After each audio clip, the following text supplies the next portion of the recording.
When you disrespect my company, you disrespect me. It doesn't give you an excuse to be a dickhead. I couldn't be bothered to like fight. Like he loves the whole back and forth. I defended myself, and I'm seen as the bad guy. Hey, he's been crying for like 2 weeks straight. I know, yeah. So screw DanTDM. Well, well, well. And that right there tells you everything you need to know.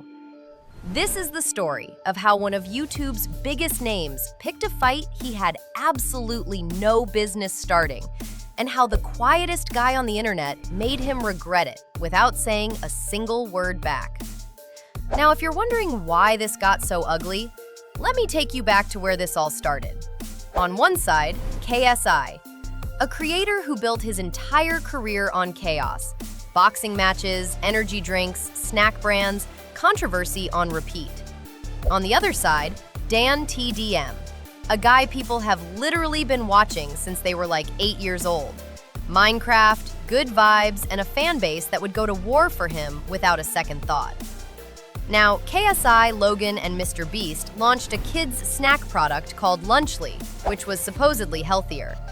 Almost immediately, people started finding mold in the cheese. Yeah, this shit had mold in it. Yeah, like I like my cheese moldy, bro. Dan saw it, said what everyone was already thinking in a single tweet, and called it exactly what it was. Content creators playing food company, a cash grab. That one tweet is what started all of this. And boy, did that tweet hit a nerve. Because KSI did not respond like a guy brushing off some criticism.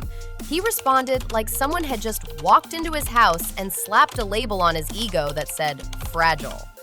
What should have been one quick disagreement turned into a public meltdown.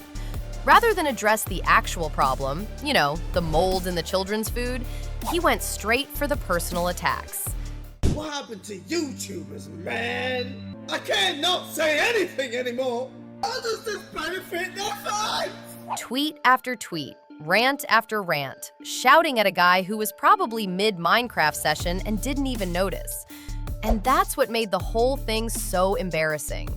Dan never swung back. No clapback, no response video, not even a passive-aggressive meme. He just went quiet, probably on a live stream, while KSI kept spiraling on his own. Because that's essentially what this was, a Twitter beef with only one active participant. KSI was doing all the work, tweeting, complaining, somehow managing to look more unhinged every single time he opened his mouth, while Dan just sat back and watched him shadowbox himself into exhaustion. And then somehow he made it even worse, because instead of letting the backlash die, KSI decided to flip the whole mess into a marketing opportunity and use the drama to promote his new song, Thick of It, like this was just another bit he could cash in on. And look, it worked. The song got attention. But let's be honest, when people hear that track now, they are not thinking about some huge music moment. They are thinking about the guy who spent weeks losing his mind because a Minecraft YouTuber called his lunch product a money grab. Meanwhile, Dan did the smartest thing possible. Nothing. No sly response. Not even a "let me clear the air" video. He just got on with his life and let KSI keep digging.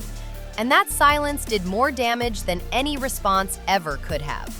Because the more Dan stayed calm, the more KSI looked like a man screaming into a mirror and somehow blaming the reflection. And that is what made this whole situation brutal. Then 2 months after all of this blew up, Dan finally spoke about it. Not in some dramatic response video, but casually on a podcast. And somehow that made the whole thing even more one-sided. I couldn't believe that. It's like, was it mad? yeah, like the whole felt a bit Game of Thronesy. Like the whole internet like had my back, which was kind of wild. And that alone says everything. Because Dan was not sitting there acting like he had won some big war. He had no idea the loyalty of his fans ran that deep.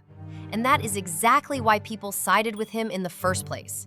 Because the internet did not just side with Dan. Even KSI's own fans couldn't get behind him on this one. And the podcast hosts put their finger on exactly why. I don't think he's never not been the top dog before. He didn't know that you had more aura than him. I don't think I did either. This was someone people had grown up with. Someone they had been watching since they were kids. A creator who built years of trust just by being normal in an internet culture built on attention-seeking and drama. And once that became obvious, the whole thing looked even worse for KSI. Because the internet did pick a side.